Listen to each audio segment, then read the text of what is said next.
नमस्कार, आप देख रहे हैं एएमजी न्यूज। आपके साथ मैं नीला। शहर और आसपास की खबरों को लेकर हम हाजिर हैं। शुरू करेंगे प्रमुख खबरों से। जुगसलाई थाना क्षेत्र के महतोपाड़ा स्थित एक मकान के तीसरे तल्ले में लगी भीषण आग, लाखों का सामान जलकर हुआ खाक। 4 दमकलों ने घंटों की मशक्कत। शहर को 15 दिनों के भीतर गुटखा मुक्त बनाने का जिला प्रशासन ने लिया है लक्ष्य। तीनों निकायों के द्वारा चलाया जा रहा है विशेष अभियान। आम नागरिकों को किया जा रहा है जागरूक। ओलीडी थाना क्षेत्र में आदिवासी हो समाज तथा जिला प्रशासन हुई आमने सामने। जमीन में शव दफनाने का था मामला। प्रशासन ने शव को दफनाने से रोका।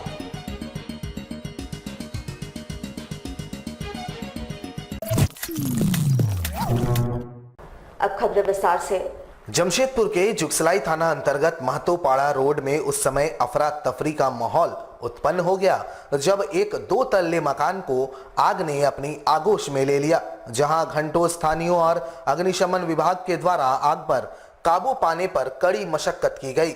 महतोपाड़ा रोड स्थित हाजी इजाज के घर पर अचानक भीषण आग लगने से लाखों का नुकसान होने का अनुमान लगाया जा रहा है। बताया जाता है कि आग मकान के 2 तल्ले स्थित जूते चप्पलों के गोदाम में लगी, जिससे अचानक अफरा तफरी मच गई। रिहायशी इलाका होने के कारण दमकल की गाड़ी पर मौके पर पहुंचने में काफी परेशानियों का सामना करना पड़ा। आग की लपटें इतनी तेज थी कि 200 मीटर की दूरी तक उसकी धमक दिखाई दे रही थी। स्थानीय लोगों के सहयोग से दमकल विभाग की 4 गाड़ियों ने घंटों मशक्कत के बाद आग पर काबू पाया।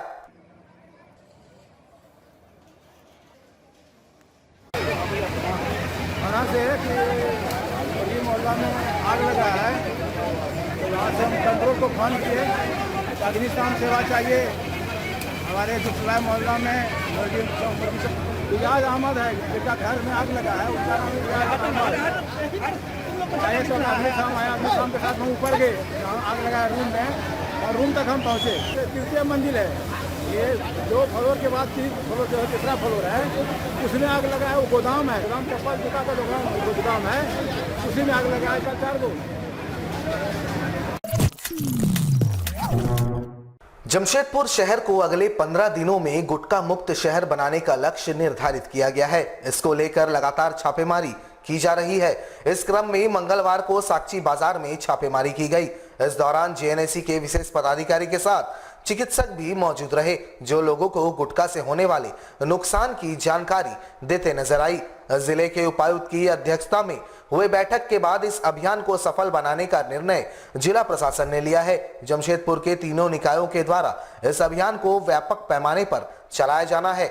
जमशेदपुर एक्सेस ने साक्षी बाजार इलाके में पहले दिन इस अभियान को चलाया, जहां दुकानदारों से भी गुटखा न बेचने की अपील की गई। साक्षी ऑटो स्टैंड में चालकों को गुटखा का प्रयोग न करने की शपथ दिलवाई गई।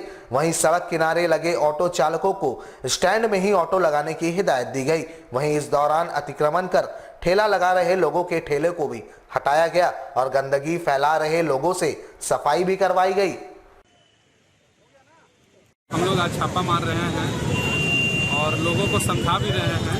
साथ में हम लोग की डॉक्टर सुमन जी है, जो सोमा डॉक्टर है, जो कि काउंसलिंग भी कर रही है कि गुटखा खाना क्यों हानिकारक है। तो हम लोग सिर्फ ना गुटखे को मना कर रहे हैं, बल्कि उसको समझा रहे हैं कि गुटखा नहीं खाना है।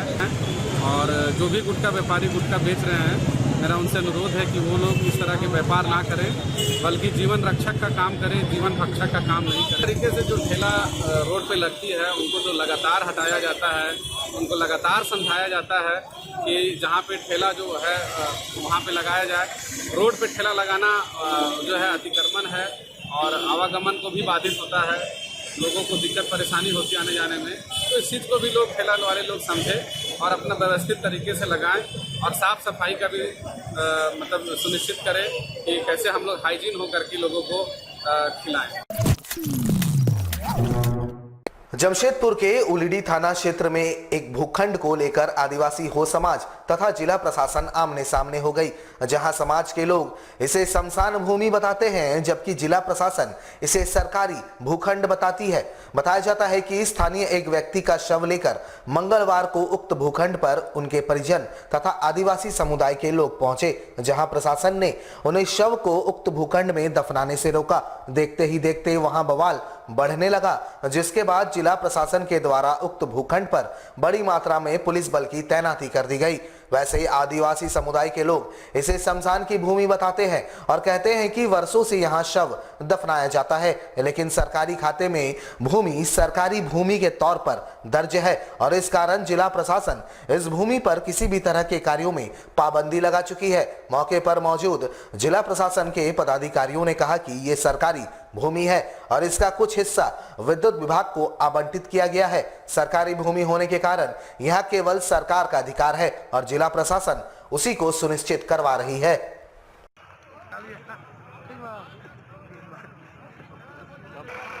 आप जिसमें खड़े हैं इसमें आदिवासी हो समुदाय के लोगों का दावा है कि ये लोग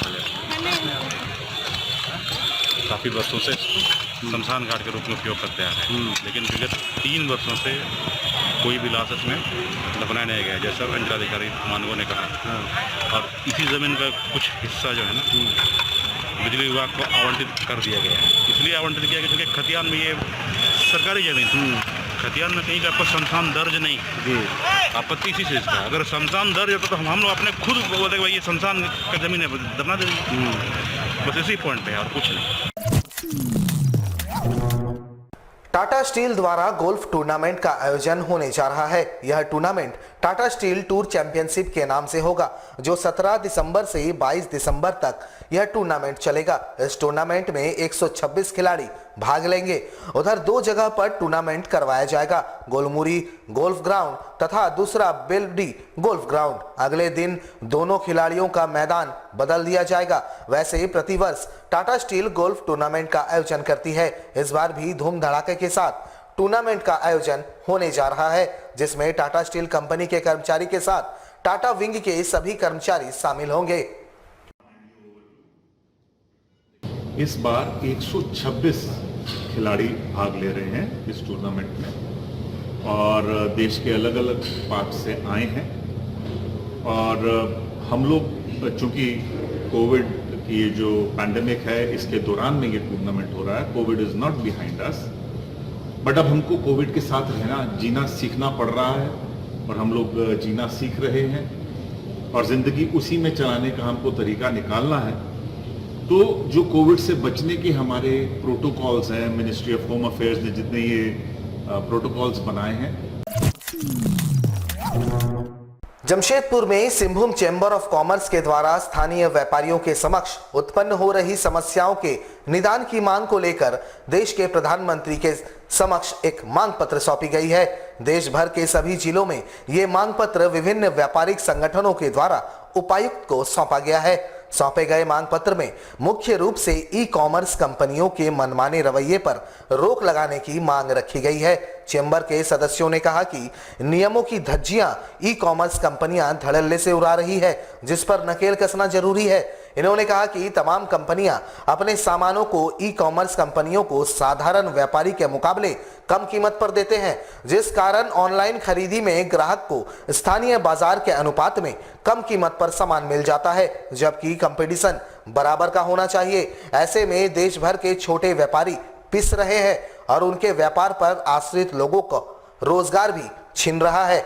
ऐसे में देश के प्रधानमंत्री के समक्ष इस पर लगाम लगाने की मांग इन्होंने उठाई है। पूरे देश भर में ट्रेड डेमोक्रेसी डे बनाया जा रहा है। उसी के तहत पूरे देश के 514 जिलों में उस जिलों के उपायुक्त को माननीय प्रधानमंत्री के नाम से ज्ञापन सौंपा जा रहा है, जिसमें ई कॉमर्स कंपनी द्वारा जो एफडीआई नियम का उल्लंघन किया जा रहा है कि उस पर कड़ी कार्रवाई करने के लिए उनको बोला जा रहा है कि एफडीआई के नियमों का खुलेआम उल्लंघन कर रहा है। जैसे कि उपाध्यक्ष महोदय ने मुनका जी ने बताया कि एक फेयर कंपटीशन होना चाहिए वो कंपटीशन वो नहीं कर पा रहे हैं, नहीं कर रहे हैं और छोटे ट्रेड को बर्बाद होने के लिए वो इस तरह का काम कर रहे हैं। तो जो कानून हमारे लिए है वही कानून FBI के तहत उनके ऊपर में भी है, तो उसको पूर्णतः लागू करना चाहिए। इस उद्देश्य के साथ आज पूरे देश भर में आज जिले के उपायुक्त को माननीय प्रधानमंत्री की तरफ से एक ज्ञापन सौंपने हैं। जब से कोरोना काल शुरू हुआ है तब से अनाज की कालेबाजारी में वृद्धि हो गई है। अनाज की कालेबाजारी पहले भी होती थी, लेकिन अब बड़े पैमाने पर हो रहा है। हालांकि इस मामले में पहले ठेकेदार को ब्लैकलिस्ट किया गया और राशन दुकानदार भी राशन की कालाबाजारी धड़ल्ले से कर रहा है। गुप्त सूचना के आधार पर जिला प्रशासन ने टेल्को के मनीफीट में छापेमारी कर 54 क्विंटल सरकारी चावल बरामद किया है। छापेमारी दल के पहुंचते ही राशन दुकानदार फरार हो गया। उधर प्रशासन ने राशन दुकानदार पर FIR कराने की प्रक्रिया शुरू कर दी है। आपको बता दें कि छापेमारी के दौरान मार्केटिंग अफसर के साथ महिला अधिकारी भी मौजूद रही। यहाँ पे एक सेविंग मशीन और कुछ खाली बोरियां और वेइंग इलेक्ट्रॉनिक वेइंग मशीन भी मिली है। ये राजू कुमार साव का है। अतिरिक्त की जाएगी आपके द्वारा? अभी जितना हमें मिला है ये सब कन्फिस्केट किया जाएगा और उनके खिलाफ FIR दर्ज की जाएगी। जिले के उपायुक्त के निर्देश के तहत जमशेदपुर के तीनों निकाय क्षेत्रों में तंबाकू उत्पाद से बिक्री पर रोक लगाने हेतु फिर से अभियान चलाया जा रहा है। जुगसलाई नगर पालिका के द्वारा मंगलवार को बागबेड़ा एवं परसोड़ी थाना क्षेत्र में यह अभियान चलाया गया। आपको बता दें कि कोरोना काल के बीच से ही राज्य सरकार ने तंबाकू, गुटखा एवं खैनी जैसे उत्पादों पर 1 वर्ष के लिए रोक लगा दिया था और उसके बाद से ही जिला प्रशासन इस आदेश को सुनिश्चित करने हेतु लगातार अभियान चला रही है। मंगलवार को जुगसलाई नगर पालिका के पदाधिकारियों ने बागबेड़ा एवं परसोड़ी थाना क्षेत्रों में अभियान चलाया, जिसमें कई दुकानदारों को तंबाकू उत्पाद को बेचते हुए पकड़ा गया। इसके बाद उक्त माल को जब्त कर लिया गया, वहीं दुकानदारों को स्पॉट फाइन भी किया गया। बागबेड़ा थाना क्षेत्र प्लस परसोड़ी थाना क्षेत्र में जितने भी गुटखा शराब लोग बिक्री कर रहे हैं उस पर आज विशेष अभियान कर पकड़ा जा रहा, फाइन वसूला जा रहा। आज का है, उसके बाद देखते हैं कब तक चलता है। आज का विशेष अभियान है ये डीसी साहब का आदेश है। कम से कम 200 रुपये फाइन करना है अगर पकड़ाता है कोई गुटखा शराब गुटखा और तंबाकू सेवन करते हुए। दुकानदार कभी पकड़ा जा रहा है अगर स्टॉक मिल जाता है हम लोग के पास। राज्य सरकार ने कोल्हान यूनिवर्सिटी के सीनेट मेंबर की घोषणा कर दी है। बड़ागोड़ा विधायक समीर मोहंती, ईचागढ़ विधायक सविता महतो और घाटशिला विधायक रामदास सोरेन को कोल्हान यूनिवर्सिटी के सीनेट मेंबर बनाए गए हैं। उधर मेंबर बनाए जाने पर आज कोल्हान यूनिवर्सिटी के विभिन्न कॉलेजों के छात्र एवं छात्राओं के साथ छात्र संगठनों ने इन विधायकों को सम्मानित किया। यह सम्मान समारोह परिसदन भवन में आयोजित की गई थी, जहां काफी संख्या में छात्र छात्राओं के साथ छात्र संगठन के सदस्य उपस्थित रहे। उधर इस मौके पर झारखंड मुक्ति मोर्चा के अन्य विधायक भी मौजूद रहे। वैसे सीनेट के मेंबर बनाए जाने पर कोल्हान यूनिवर्सिटी के अंतर्गत पढ़ने वाले कॉलेजों की समस्या की देखरेख की जिम्मेवारी इन मेंबरों की होगी और कॉलेज की समस्या का समाधान कैसे हो ये मेंबर बैठकर सुलझाएंगे।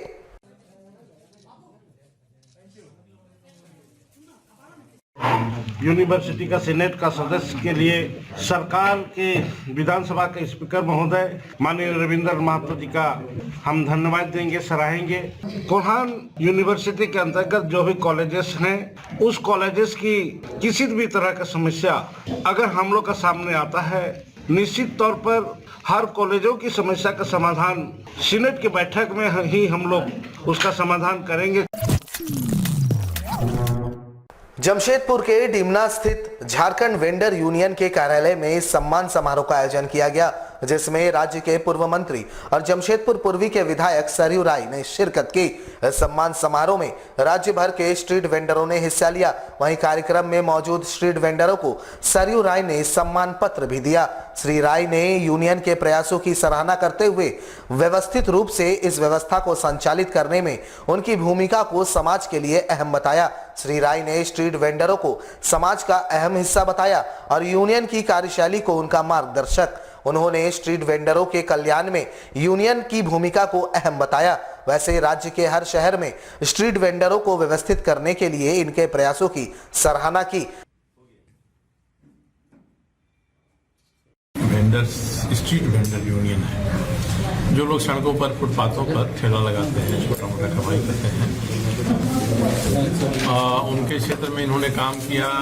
आज काम का नतीजा है कि ट्रेनिंग हुआ और FSSAI जो देश की सबसे बड़ी संस्था है उसने और फास्टैग ने इनको प्रमाण पत्र दिया है। ये काम कितना जरूरी है हम सभी जानते हैं कि जो वेंडर हैं अपने ठेला पर जो बेचते हैं उसमें साफ सुथरा सारी चीजें रहें। तो इस दिशा में कदम बढ़ाया है उन्होंने और मुझे उम्मीद है कि जमशेदपुर में एक व्यवस्थित कारोबार इनका हो जाए, सम्मानजनक कारोबार हो जाए, इस रूप में चले और कोई मोहल्ले का रंगदार, इलाके का थानेदार या कोई ऐसा भी हो उसकी परेशानी से भी इनको निजात मिले। और आज यहाँ हैं, कल नहीं रहेंगे, कोई हटा देगा, विस्थापित कर देगा, इस समस्या में छुटकारा मिले। एक बहुत बड़ा रोजगार कारोबार है और मैं हमेशा इससे जुड़ा रहा हूँ, इसलिए मैं इनकी कठिनाइयों को जानता हूँ। उम्मीद है कि जो प्रयास हो रहा है झारखंड स्ट्रीट वेंडर्स यूनियन की तरफ से, वह प्रयास इनको प्रतिष्ठा तो दिलाएगा ही और जगहों के लिए भी एक रास्ता खोलेगा और आम जनता की सहूलियत के लिए बहुत बड़ा काम होगा। जमशेदपुर के परसूडी स्थित श्यामा प्रसाद कॉलेज के समीप से होकर गुजरने वाली रेल लाइन इन दिनों स्थानीय लोगों के मुसीबत का कारण बन चुका है। मंगलवार को बंगबंधु समाज के बैनर तले स्थानीय लोगों का एक प्रतिनिधि मंडल टाटानगर स्थित दक्षिण पूर्व रेलवे के सहायक मंडल अभियंता प्रथम से मुलाकात कर DRM के नाम मांग पत्र सौंपा। इनके माध्यम से इन्होंने रेलवे द्वारा कॉलेज के समीप किए गए गड्ढों के कारण हो रही परेशानियों से निजात दिलाने की मांग उठाई गई। इन्होंने बताया कि गड्ढों के कारण आम लोगों को सड़क पर चलना दुश्वार हो गया है।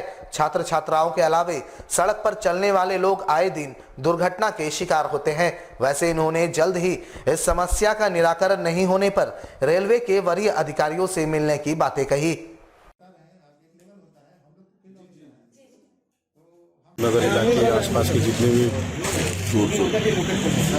थोड़ा परसूडी क्षेत्र के एक समस्या को लेकर हम लोग रेलवे के पदाधिकारी AN साहब से एक मांग पत्र लेके आए हैं कि विगत कुछ दिन पहले परसूडी झारखंड बस्ती के समीप श्यामा प्रसाद स्कूल के पास जो एक रेलवे क्रॉसिंग जो पार होती है उसके समीप गड्ढा खोद दिया गया, जिससे कि वहाँ के लोगों को काफ़ी घनी आबादी क्षेत्र होने के कारण स्कूल में आने जाने लोगों को काफ़ी तकलीफ होती है, बच्चे लोगों को तकलीफ होती है। सामने थाना है, ब्लॉक है, हॉस्पिटल है, सदर हॉस्पिटल है, मंडी है, काफ़ी लोगों का वहाँ से आने जाने होता है, जिससे काफ़ी लोगों को परेशानी हो रही है। वही मांग को लेकर हम लोग आए हैं, एक मेमोरेंडम दिए हैं, उस रोड को चालू किया जाए और क्रॉसिंग को लेवलिंग किया जाए, जैसे आने जाने लोगों को सुविधा मिले। जमशेदपुर के जुगसलाई विधानसभा क्षेत्र के पटमदा प्रखंड के समीप रानी झरना में 10 सवर परिवार रहते हैं। मूलभूत सुविधाओं के लिए आज भी ये सवर परिवार बेहाल हैं, जिनकी स्थिति बदतर है। जर्जर हो चुके बिरसा आवास के छत के नीचे ये सबर परिवार रात बिताने को मजबूर है। 4 दिन पूर्व इन्हीं में से एक भीम सबर के घर का छत टूटकर जमींदोज हो गया। इधर मंगलवार को भाजपा अनुसूचित जाति मोर्चा का एक प्रतिनिधि मंडल जिला मुख्यालय पहुंचा और जिले के उपायुक्त को ज्ञापन सौंप तत्काल भीम सबर के पुनर्वास की मांग की। जानकारी देते हुए मोर्चा के प्रदेश उपाध्यक्ष विमल बैठा ने कहा कि भीषण ठंड के बीच भीम सबर और उसका परिवार खुले में जीवन जीने को मजबूर है। उन्होंने जिले के उपायुक्त से अविलंब भीम सबर के आवास मुहैया कराने जाने की मांग की। साथ ही चेतावनी दी है कि अगर जल्द ही भीम सबर का मकान नहीं बनाया गया तो भाजपा अनुसूचित जाति मोर्चा आंदोलन को बाध्य होगा।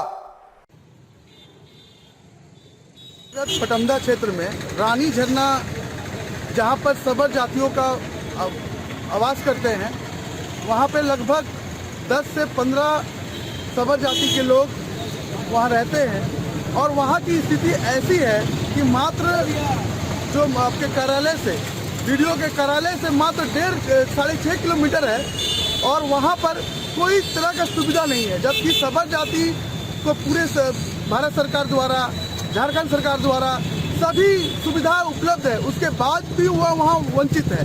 ना वहाँ सड़क है, ना पीने को पानी है। और अचानक से कुछ दिन पूर्व भी एक हमारे सबर जाति के भाई के घर में छत गिर गया और अचानक से बताइए कि इस तरह का मामला हो गया कि उनका जीवन भी जाने का बात था। तो अब ऐसा हो गया है कि झारखंड में जहां सबर जाति लुप्त हो रहे हैं, वहां पर झारखंड सरकार जो अभी वर्तमान में सरकार है वो सबर के बारे में ना सोच रही है, ना कुछ कर रही है। और वैसे अफसर जिनको ये देखना चाहिए कि सबर जाति को कैसे विकास करे, वो उनका उत्थान करने के अलावा उनको भूल जा रहे हैं, जिस वजह से आज ये स्थिति उत्पन्न हो गई है कि उनके पास ना छत है, ना खाने को रोटी है, ना पीने को पानी है। कोल्हान के सबसे बड़े सरकारी अस्पताल एमजीएम अस्पताल के सफाई कर्मियों के स्थायीकरण का मुद्दा थमने का नाम नहीं ले रहा है।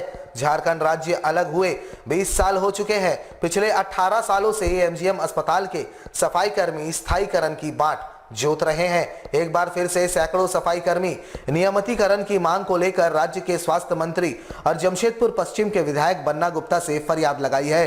हालांकि राज्य के स्वास्थ्य मंत्री की कमान संभालने के बाद बन्ना गुप्ता ने एमजीएम अस्पताल के सफाई कर्मियों को नियमित करने का भरोसा दिलाया था। वहीं 1 साल बीत चुके हैं, अब तक सफाई कर्मी मंत्री के आश्वासन पर ही टिके हुए हैं। बहरहाल एक बार फिर से इन्होंने अपना मांग मंत्री तक पहुंचाया है। अब देखना यह है कि कब तक इनकी मांगे पूरी होती भी है या नहीं।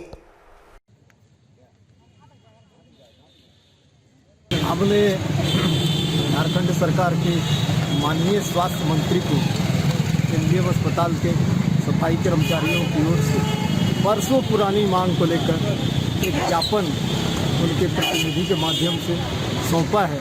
हमारी वर्षों पुरानी मांग स्थायीकरण के संबंध में, चूँकि हमारे गृह क्षेत्र से मंत्री जी बने हैं, तो हमें काफ़ी उम्मीद है कि हमारे दुर्दशा की ओर वो ध्यान देंगे और हम सैकड़ों कर्मचारियों का स्थायीकरण कर संवेदक से मुक्ति दिलाए लगभग 18 वर्षों में। हमारे साथ लगातार जुड़े रहने के लिए आप हमें YouTube पर जरूर सब्सक्राइब करें।